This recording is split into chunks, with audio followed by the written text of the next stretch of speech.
আসসালামু আলাইকুম। বিসমিল্লাহির রহমানির রহিম। ইয়াকা না'বুদু ওয়া ইয়াকা নাস্তাইন। মানুষের কিসের এত অহংকার?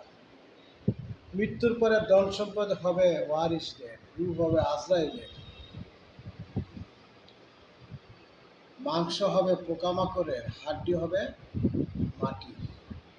একমাত্র নেক আমল হবে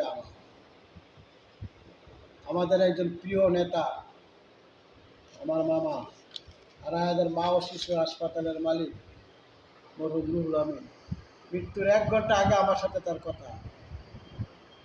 আমরা হালকা পাতলা কিছু খাইলাম, 1 ঘন্টা পরে শুনি আমার মামার পৃথিবীতে আর নাই।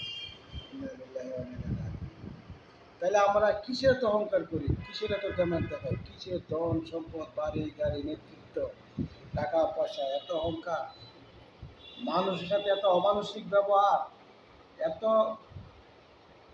লোভ লালসা, আমাদের কিচ্ছু থাকবে না। সব থেকে যাবে, শুধু আমি থাকবো না, আপনি থাকবেন না, আমরা থাকবো না।